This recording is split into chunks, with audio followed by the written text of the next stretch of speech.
Olá, meu nome é Felipe Martins de Oliveira e você está ouvindo a série Espiritualidade para Todos os Dias. A reflexão dessa semana encontra-se no seguinte texto bíblico, Atos 21, de 1 a 26, e corresponde à semana 28 do Guia Devocional no livro de Atos dos Apóstolos, cujo título é Viagens Missionárias de Paulo à Macedônia e de volta à Palestina, parte 2. Vamos à leitura do texto bíblico. Depois de nos separarmos deles, embarcamos e navegamos diretamente para Cós. No dia seguinte fomos para Rhodes e dali até Pátara. Encontrando o navio que ia fazer a travessia para a Fenícia, embarcamos nele e partimos. Depois de avistarmos Chipre e seguirmos rumo sul, navegamos para a Síria. Desembarcamos em Tiro, onde nosso navio devia deixar sua carga. Encontrando os discípulos dali, ficamos com eles 7 dias. Eles, pelo Espírito, recomendavam a Paulo que não fosse a Jerusalém. Mas quando terminou o nosso tempo ali, partimos e continuamos nossa viagem. Todos os discípulos, com suas mulheres e filhos, nos acompanharam até fora da cidade e ali na praia nos ajoelhamos e oramos. Depois de nos despedirmos, embarcamos e eles voltaram para casa. Demos prosseguimento à nossa viagem partindo de Tiro e aportamos em Ptolemaida, onde saudamos os irmãos e passamos um dia com eles. Partindo no dia seguinte, chegamos a Cesareia e ficamos na casa de Filipe, o evangelista, um dos 7.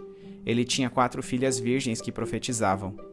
Depois de passarmos ali vários dias, desceu da Judéia um profeta chamado Ágabo. Vindo ao nosso encontro, tomou o cinto de Paulo e, amarrando as suas próprias mãos e pés, disse: Assim diz o Espírito Santo, dessa maneira os judeus amarrarão o dono desse cinto em Jerusalém e o entregarão aos gentios. Quando ouvimos isso, nós e o povo dali rogamos a Paulo que não subisse para Jerusalém. Então Paulo respondeu: Por que vocês estão chorando e partindo, meu coração? Estou pronto não apenas para ser amarrado, mas também para morrer em Jerusalém pelo nome de Jesus. Como não pudemos dissuadi-lo, desistimos e dissemos: Seja feita a vontade do Senhor. Depois disso, preparamo-nos e subimos para Jerusalém. Alguns dos discípulos de Cesareia nos acompanharam e nos levaram à casa de Minasson, onde deveríamos ficar. Ele era natural de Chipre e um dos primeiros discípulos. Quando chegamos a Jerusalém, os irmãos nos receberam com alegria. No dia seguinte, Paulo foi conosco encontrar-se com Tiago e todos os presbíteros estavam presentes. Paulo saudou e relatou minuciosamente o que Deus havia feito entre os gentios por meio de seu ministério. Ouvindo isso, eles louvaram a Deus e disseram a Paulo: Veja, irmão, quantos milhares de judeus creram, e todos eles são zelosos da lei. Eles foram informados de que você ensina os judeus que vivem entre os gentios a se afastarem de Moisés, dizendo-lhes que não circuncidem seus filhos, nem vivam de acordo com os nossos costumes. Que faremos? Certamente eles saberão que você chegou, portanto, faça o que lhe dizemos. Estão conosco 4 homens que fizeram um voto. Participe com esses homens dos rituais de purificação e pague as despesas deles para que rapem a cabeça. Assim todos saberão que não é verdade o que falam de você, mas que você continua vivendo em obediência à lei. Quanto aos gentios convertidos, já lhes escrevemos a nossa decisão de que eles devem abster-se de comida sacrificada aos ídolos, do sangue e da carne de animais estrangulados e da imoralidade sexual. No dia seguinte, Paulo tomou aqueles homens e purificou-se com eles. Depois foi ao templo para declarar o prazo do cumprimento dos dias da purificação e da oferta que seria feita individualmente em favor deles.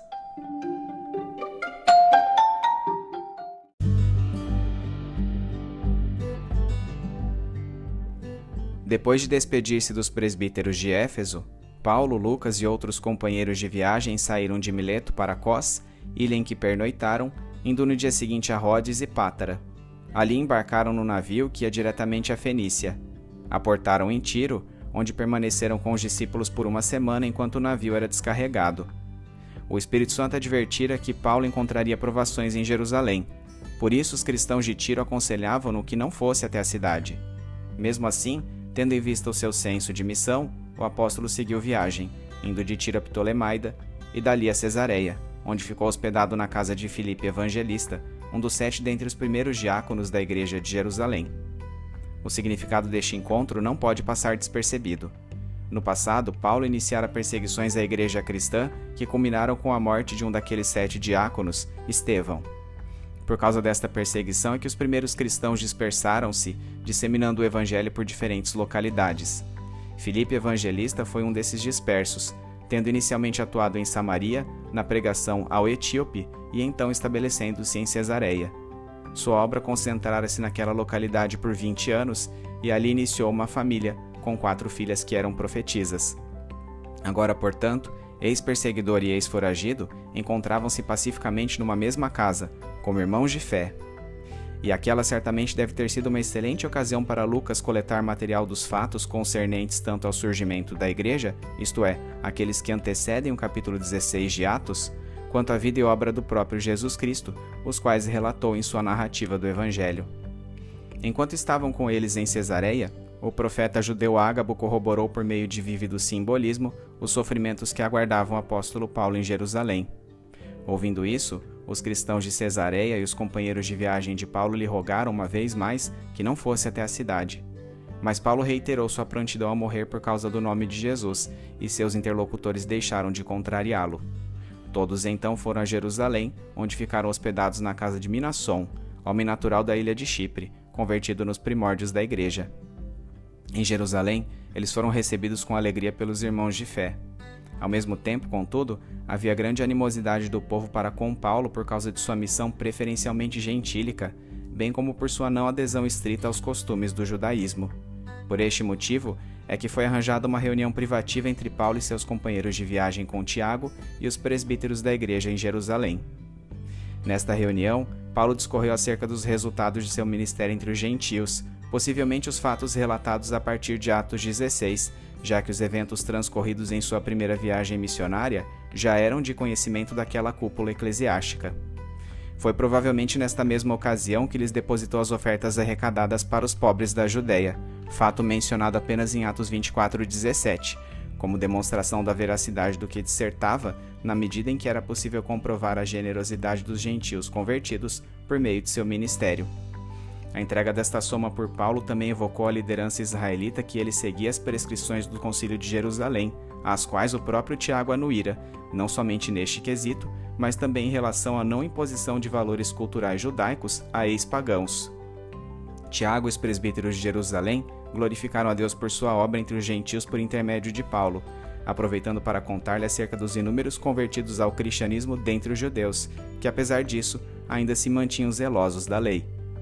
Neste ensejo, Tiago exprimiu sua preocupação com o destino de Paulo, posto que os falsos boatos a seu respeito não haviam sido dissipados. A mentira semeada pelos judaizantes de que Paulo incitava os judeus que viviam entre os gentios a abandonarem a lei mosaica continuava a circular em Jerusalém. Como medida de cautela, Paulo foi aconselhado por Tiago a purificar-se, juntamente com 4 outros homens que haviam feito um voto nazireu, ao passo que os gentios que o acompanhavam deveriam esforçar-se para demonstrar publicamente que de fato obedeciam às prescrições do Concílio de Jerusalém. Paulo cedeu ante a solução oferecida por Tiago, agindo de acordo com a lei mosaica. Os 4 homens, a que Atos 21:23 alude, teriam feito um voto nazireu e ficado impuros no decorrer dele, requerendo a realização de sacrifícios de acordo com o que estabelece número 6 de 9 a 12. Assim, Paulo deveria patrocinar o holocausto de 8 pombos e 4 cordeiros e ir ao templo avisar quando se cumpririam os dias de purificação daqueles homens, de maneira que os sacerdotes estivessem prontos para empreender os sacrifícios no dia previsto para seu término. É interessante salientar que o próprio Paulo fizera um voto nazireu algum tempo antes, refletindo, entre outras atitudes, sua concepção respeitosa de ser judeu para com os judeus, como novamente estava ocorrendo aqui.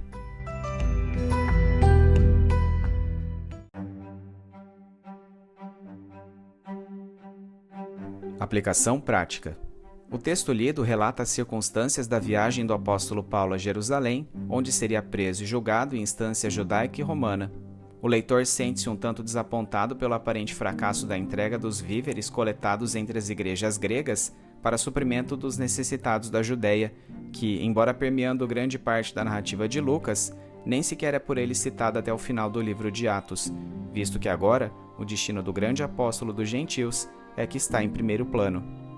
É preciso explicar a aparente contradição que existe quando nos deparamos com o texto de Atos 20, 22 a 23, que afirma que Paulo estava sendo compelido pelo Espírito Santo a ir a Jerusalém, com os versículos de Atos 21, 4 e 11, em que o mesmo Espírito, por meio dos cristãos de Tiro e de Ágabo, parecia advertir-lhe que para lá não fosse. Ao invés de dizerem ao apóstolo, você não deve ir, todavia, os pronunciamentos proféticos desses homens constituíram um sonoro prepare-se, corroborando que prisões e torturas de fato aguardavam-no em Jerusalém. Além disso, é preciso diferenciar a confirmação de que os sofrimentos de Paulo realmente ocorreriam em Jerusalém, a qual provém do Espírito Santo, das reações humanas a essas predições, expressas por seus companheiros de viagem e irmãos de fé. Se, em Éfeso, Paulo se mantivera oculto durante o tumulto deflagrado pelos fabricantes de imagem do templo da deusa Artemis, entregava-se agora, em obediência ao Espírito Santo, mesmo em meio aos sofrimentos que enfrentaria. Na primeira situação, sua hora não era chegada, enquanto que nesse segundo momento, sim. O próprio Jesus Cristo lhe apareceria em sonho em Atos 23:11, confirmando que deveria seguir adiante com sua apresentação em Jerusalém, para que, por meio dos acontecimentos que se sucederiam, também pudesse testemunhar em Roma. Outro aspecto a ser revisto por causa do texto lido é o papel da lei mosaica nas práticas espirituais depois da vinda de Jesus Cristo. As prescrições do Concílio de Jerusalém e, especialmente, o procedimento do apóstolo Paulo denotavam que a mesma graça que dava aos gentios a liberdade de se absterem da obediência à letra da lei também assegurava aos judeus a continuidade de sua observância. A tensão sobre a qual Paulo e Tiago sabiamente arbitravam, portanto, não era acerca do caminho da salvação, mas de natureza exclusivamente cultural. As ações pragmáticas dos apóstolos, dessa forma, não constituem um contrassenso, mas a maximização de seus esforços em prol da manutenção da unidade na fé. Como já foi dito em reflexões anteriores, deveríamos utilizar do mesmo procedimento dentro da igreja em assuntos não essenciais. Outra importante discussão incitada pelo texto bíblico é acerca do papel ministerial da mulher dentro da igreja. Lucas, autor de Atos, cita que Filipe Evangelista, no momento em que se encontrou com o apóstolo Paulo, estava estabelecido em Cesareia e tinha 4 filhas solteiras que exerciam ativamente o dom da profecia. Como harmonizar este fato com as recomendações do próprio Paulo, que preconizam o silêncio das mulheres dentro das reuniões da igreja? À medida que a igreja expandia seus horizontes, judeus e gregos, outrora restritos cada qual ao seu nicho, passaram a conviver de maneira próxima e, com isso, foi inevitável um choque cultural. Por um lado, a mulher judia era submissa, não podia levantar sua voz em público, nem cultuar junto ao homem no templo, devendo restringir-se a conversar com outras mulheres, e caso tivesse dúvidas acerca de algo falado nas celebrações, deveria esclarecer-o com seu marido em casa. A mulher grega, de outra sorte, era emancipada, cosmopolita e autônoma, inclusive exercendo influência política publicamente. Imagine como essas grandes discrepâncias saltaram aos olhos das primeiras famílias cristãs, judias e gentias, ao observar os comportamentos sociais umas das outras. Era preciso uma normatização, e nada mais natural que ela procedesse daquele que majoritariamente promoveu o convívio entre judeus e gentios, o apóstolo Paulo. Antes de analisarmos suas orientações a este respeito, contudo, façamos um breve panorama do que ocorria na prática. Mesmo entre os judeus, o protagonismo feminino é notório em diversos trechos do Antigo Testamento, através de figuras como Miriam, Débora e Hulda. Além disso, o próprio Jesus rompeu com preconceitos de seu tempo, dirigindo-se a mulheres em público sem estarem acompanhadas de nenhum homem, fossem elas judias ou gentias. Ademais, mulheres convertidas ao cristianismo também desempenharam posições de liderança dentro da igreja, como Priscila e a diaconisa Febe, que atuava na Cencreia. Adicionalmente, era de conhecimento de todos que mulheres oravam e profetizavam livremente nas celebrações cristãs. Por fim, o próprio Paulo expressou eloquentemente a igualdade observada entre homens e mulheres em Gálatas 3:28.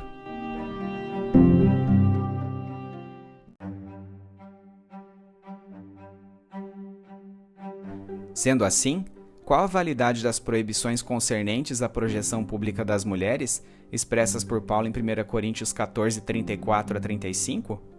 Tais prescrições devem ser vistas em seu contexto imediato, apresentado por 1 Coríntios 14, 29-32, passagem que discorre acerca do julgamento das profecias. Naquele tempo, o cânon bíblico ainda não estava completo, então o recebimento de revelações para orientar o procedimento da igreja era comum. Entretanto, todo novo ensino devia ser sempre coerente com as escrituras da época, o Antigo Testamento, e com a mensagem dos apóstolos. Por isso, 1 Coríntios 14, 29-32 estabelece que depois que um profeta falava, toda a assembleia deveria reunir-se para comparar sua revelação com as escrituras e os fundamentos do ensino apostólico. As mulheres estavam proibidas de participar especificamente desta deliberação confrontativa que se organizaria para julgamento de uma nova revelação profética. Dessa maneira, as prescrições contidas em 1 Coríntios 14, 34 e 35 não são proibições à atuação ministerial da mulher, mas sim a sua participação no julgamento de um ensino profético, atividade que deveria ser eminentemente masculina, com o intuito de garantir o bom convívio entre as famílias de origem judaica e gentia. Hoje em dia, o cânon das Escrituras está completo. Cessou o tempo dos apóstolos e profetas e, por isso, novas revelações não mais existem. Por conseguinte, deliberações após profecias, momento específico em que mulheres deveriam permanecer caladas na igreja primitiva, não mais fazem parte da rotina de nossas reuniões de adoração. Além disso, havendo esmagador predomínio de não-judeus na igreja atual, não existe mais o potencial choque entre sujeição e protagonismo que ocorria respectivamente entre mulheres judias e gentias na antiguidade. Feitas essas considerações, em contrapartida, devemos perguntar criticamente a respeito da proeminência feminina em nossos dias. Primeiro, o maior destaque da mulher, colocada no papel de liderança, ensino e pastoreio em algumas denominações evangélicas, é consequência da omissão masculina que se tornou regra em nossas igrejas? Segundo, homens estão exercendo funções tradicionalmente destinadas a mulheres dentro da igreja na mesma proporção que o ensino público vem sendo assumido por elas? Se as respostas às duas questões acima formuladas forem respectivamente sim e não, a verdadeira discussão deveria ser a relevância de nossa eclesiologia para os indivíduos do sexo masculino, ao invés de debatermos a posição da mulher sob os vieses do machismo ou do atual movimento de empoderamento feminino. É preciso descobrir, de forma urgente, por que o evangelho não está impactando os homens e o motivo de eles não se engajarem publicamente como as mulheres estão sendo impelidas a fazer. É precisamente neste ponto que trago à tona a passagem de 1 Timóteo 2, de 11 a 15. Timóteo pastoreou Éfeso no momento em que certos indivíduos ensinavam o ascetismo, com abstinência sexual, matrimonial e a certos alimentos, como maneira de alcançar elevação espiritual. Esta heresia gnóstica contou com a adesão especialmente expressiva de mulheres, as quais, instigadas por falsos mestres, afrontavam os homens efésios que exerciam cargos eclesiásticos. É obviamente condenável que homens usem de manipulação psicológica para impedir mulheres de desempenharem papéis de destaque nas igrejas. Mas também é errado que mulheres busquem proeminência não para servirem a Deus com seus dons, mas com a motivação específica de confrontar a evidência masculina. Diferentemente, quando trabalham juntos para a glória de Deus, homem e mulher são capazes tanto de dar proeminência quanto de fazer concessões um ao outro, de acordo com a circunstância, regidos pelo princípio de interdependência, muito bem sumarizado por Paulo em 1 Coríntios 11, 12, pois assim como a mulher proveio do homem, também o homem nasce da mulher, mas tudo provém de Deus.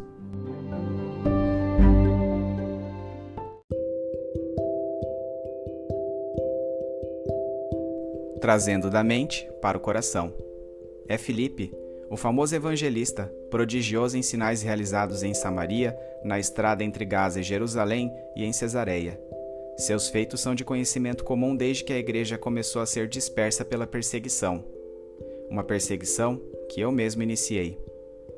Minha vida pode estar por um fio a qualquer momento, e não posso fugir da ironia que este encontro traz à minha mente, a de que há muito em comum entre o fim e o começo de minha carreira. É-me impossível a este ponto não lembrar de Estevão, diácono eleito juntamente com o próprio Filipe, a cuja morte assenti enquanto ainda me chamavam Saulo. Saulo, o fariseu inflexível, perseguiu cristãos por ver neles transgressores da lei de Moisés. Paulo, o cristão flexível, é agora perseguido pelos inflexíveis que se contaminaram pelos judaizantes em Jerusalém. Saulo, o zelote guardião da cultura judaica das influências gentílicas, torturou o cristianismo por seu apelo à igualdade universal entre todos os povos. Paulo, aquele que faz tudo para com todos a fim de salvar alguns, entendeu que a única mensagem que se havia de propagar era o Cristo crucificado, igualmente acessível a judeus e gentios. Saulo, louvado em círculos religiosos privativos como detentor de conhecimento superior, buscava sempre este tipo de aprovação com suas atitudes, justificando até mesmo a violência. Paulo, odiado pelos de seu povo, traz em seu corpo as marcas conquistadas por Cristo e reputa todo o resto como excremento. Sei que as vidas que salvei por causa da pregação do Evangelho não compensam os estragos que fiz quando era perseguidor da igreja. Mas, esquecendo-me das coisas que para trás ficam, contemplo apenas o alvo, aquilo que importa, conhecer a Jesus e fazê-lo conhecido. Por causa de Cristo encontrei tudo. Por isso, mesmo que eu sofra, sei que nada se compara com o eterno peso da glória que me aguarda na eternidade. Estou pronto. Querido Deus, esse tipo de pensamento teria assolado a mente do apóstolo Paulo na iminência dos sofrimentos que antecederiam sua prisão? Analisando a trajetória do apóstolo, penso em minha própria vida, no que fui e no que me tornei, e sou constrangido a uma maior dose de sacrifício em minha conduta. Haverá ocasiões em que esse sacrifício significará atitudes expressivas em defesa da essência do Evangelho. Em outros momentos, ele demandará de mim concessões em prol da unidade em assuntos não essenciais. Ajude-me, Espírito Santo de Deus, a compreender meu propósito para seu reino a cada dia, concedendo-me o discernimento necessário para agir de acordo com sua vontade nas diferentes situações. Em nome de Jesus. Amém.